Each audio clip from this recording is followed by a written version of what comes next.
Boomerang Éditeur Jeunesse présente Slalom, coup de cochon. Un livre écrit par Chantal Beauregard, lu par Nicolas Savard-L'Herbier.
Chapitre 1. Hugo parle trop. Vendredi 11 octobre, avant le début du long week-end de l'Action de grâce, je vais échanger quelques mots avec ma prof de français. Cette femme inventive sait comment stimuler les élèves sans les bousculer. Madame Vier se soucie réellement de mon sort, ce qui m'aide à obtenir de meilleurs résultats scolaires. Vier, c'est la vie, avec un accent. Hugo, sers-toi plus souvent de ton ordinateur en classe, m'encourage-t-elle en jouant avec une balle anti-stress assise derrière son bureau. Après notre rencontre, je me dirige vers ma case pour y déposer des livres et récupérer mon impair.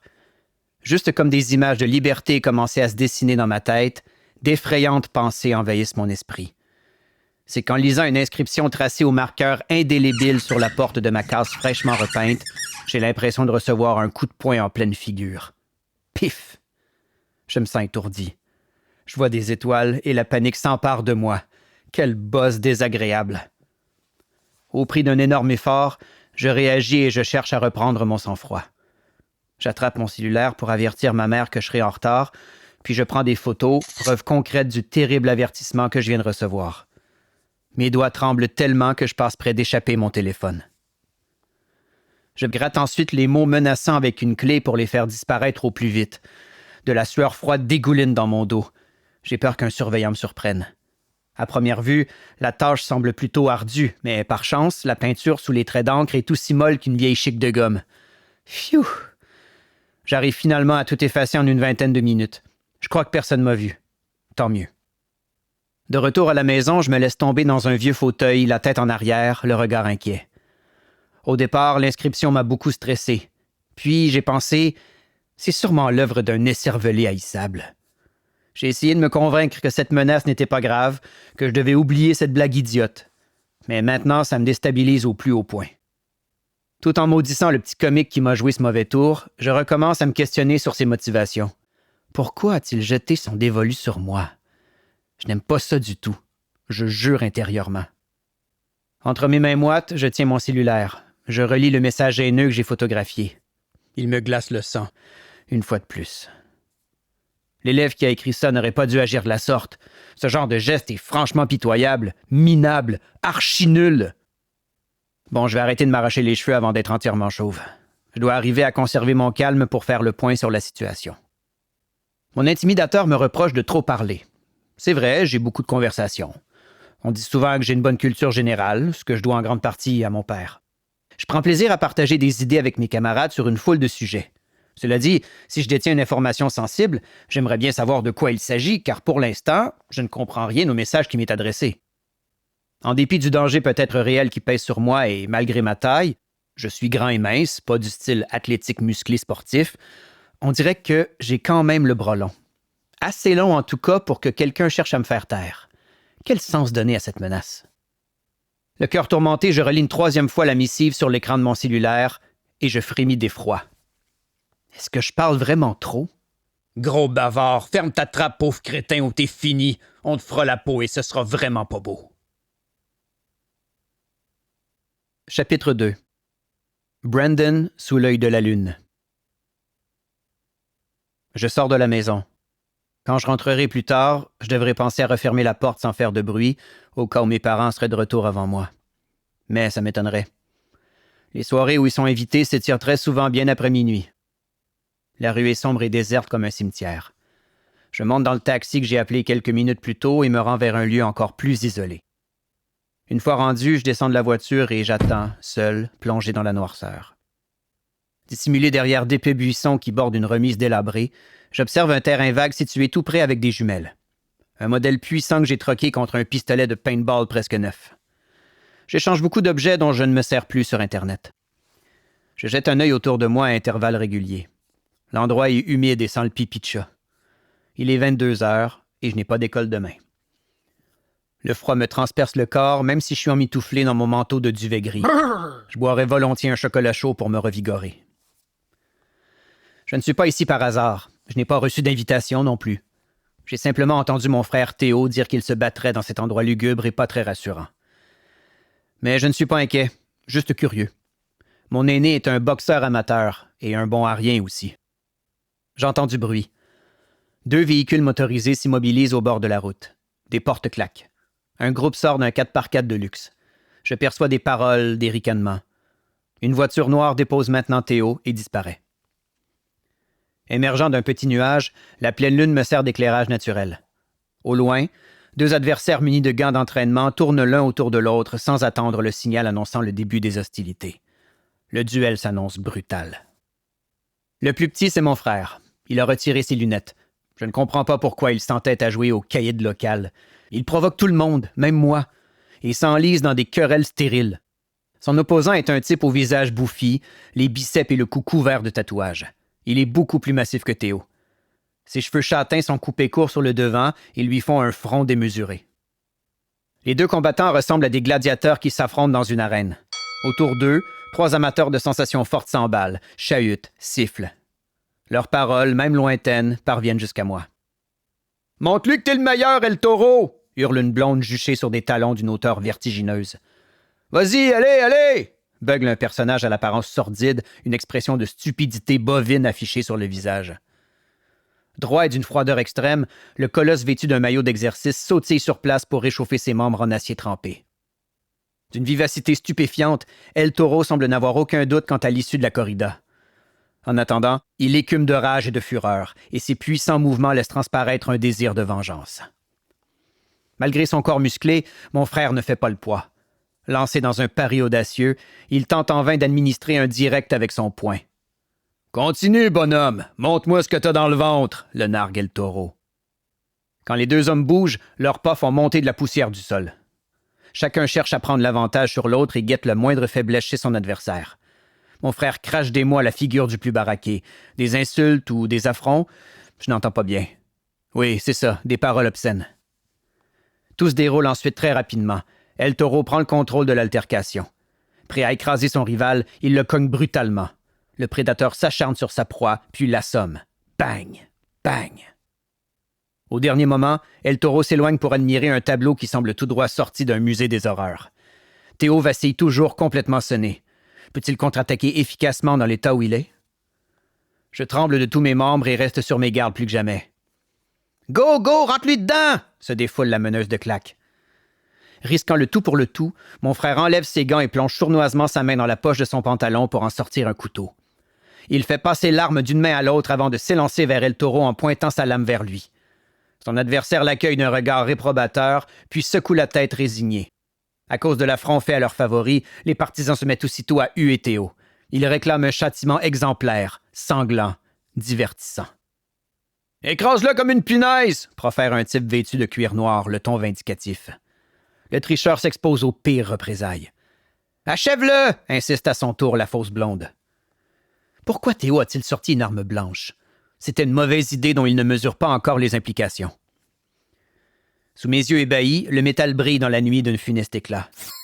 J'aimerais prendre mes jambes à mon cou, mais quelqu'un pourrait me voir, même de loin, et me poursuivre pour me faire taire.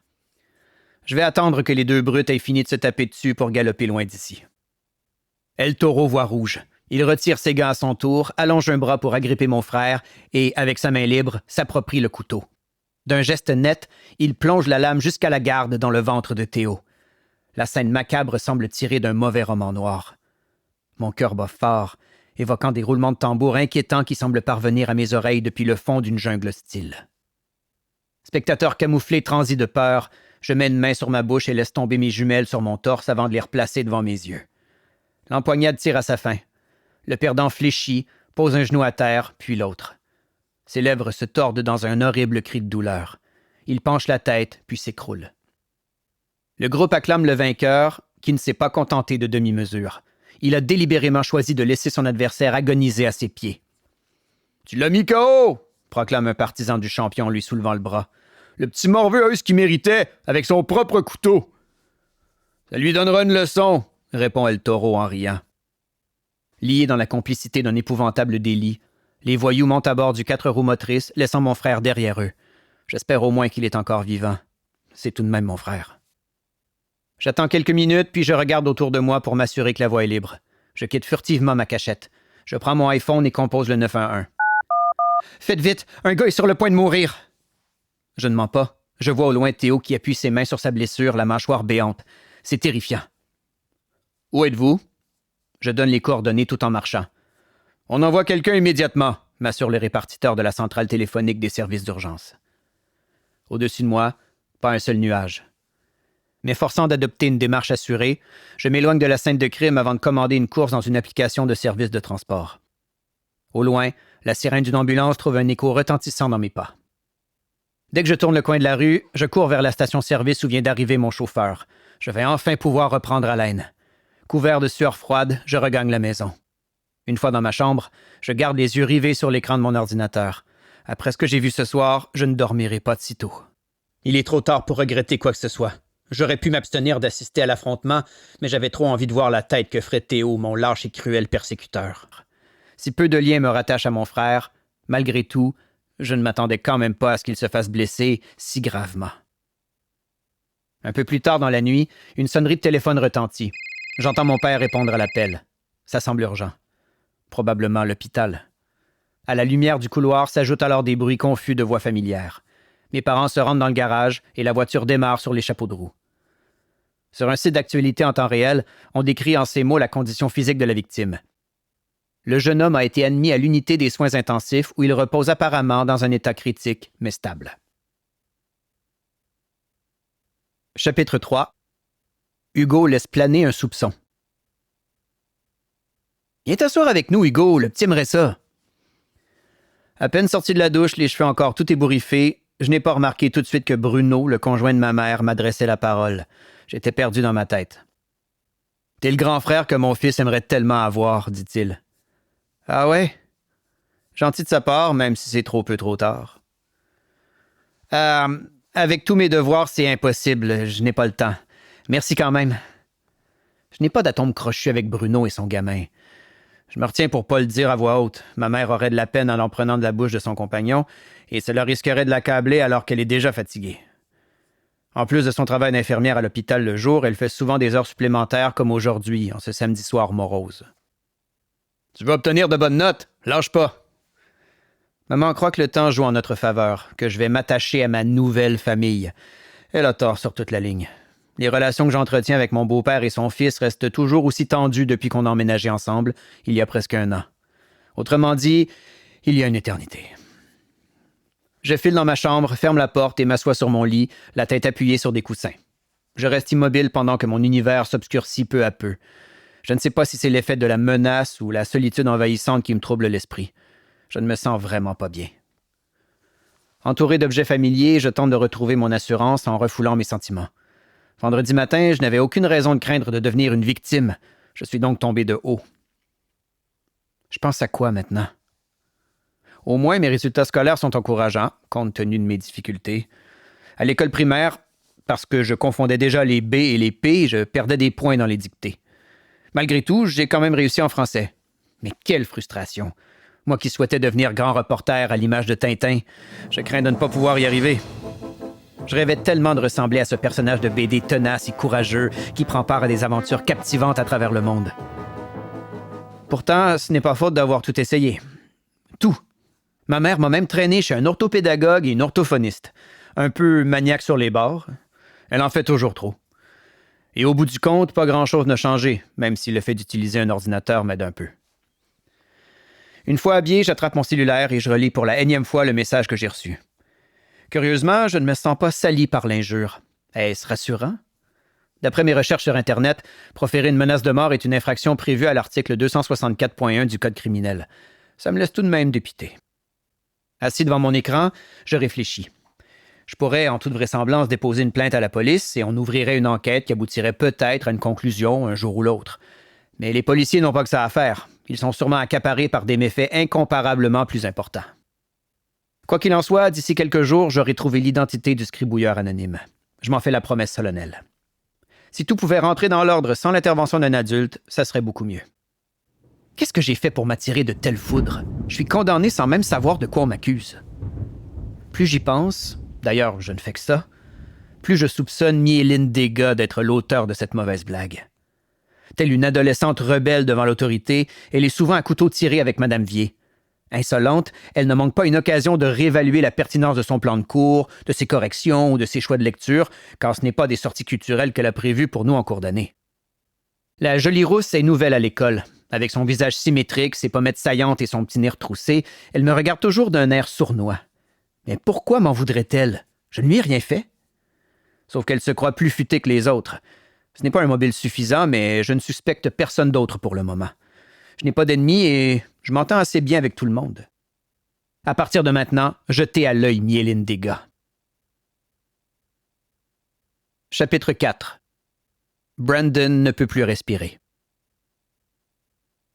Samedi soir, 12 octobre. À entendre mes parents, je n'ai pas à me plaindre. Tu as tout ce que tu désires, Brandon. Apprends à profiter de ta chance au lieu de rechigner constamment. Nous vivons dans une somptueuse maison dotée de 11 pièces, d'un foyer au gaz, d'une piscine extérieure et d'un garage double. Elle est située dans un secteur paisible sur une belle rue boisée dans l'arrondissement d'Annecy-Cartierville à Montréal. Je ne trouve pas ma place au sein de ma famille. Ce n'est pas faute d'avoir essayé. Mon frère Théo, de 3 ans mon aîné, s'amuse à mes dépens et m'appelle le gros épais. C'est vrai que je suis un bien enrobé, mais qu'est-ce que ça peut lui faire? Lui, il se prend pour un chef de gang avec ses abdominaux pompés aux stéroïdes. En proie à un malaise grandissant, je suis tourmenté et inquiet. Qu'est-ce qui a poussé mon frère à en venir au cou avec cet El Toro de malheur? J'en ai assez. Hop, je me décide à briser le silence de plomb entre mon père et moi. Je suis prêt à aller jusqu'au bout, à lui révéler la vérité, à lui décrire ce que j'ai vu et entendu cette nuit-là. Comment ai-je trouvé la force d'appeler les services d'urgence pour qu'on évacue Théo en ambulance? Je lui ai peut-être sauvé la vie, mais personne ne le sait. Je frappe à la porte du bureau de mon paternel, espérant qu'il s'intéresse un peu à moi. « J'ai quelque chose à te demander. » Je l'observe du coin de l'œil, et nos regards se croisent quand il détourne la tête de son document. « Quoi? As-tu des nouvelles de Théo? » « Comme tu le sais, il a été opéré d'urgence et il est toujours aux soins intensifs. Ta mère est avec lui. » « Pourquoi les médecins l'ont-ils plongé dans le coma? » Nous espérons que vous avez apprécié cet aperçu.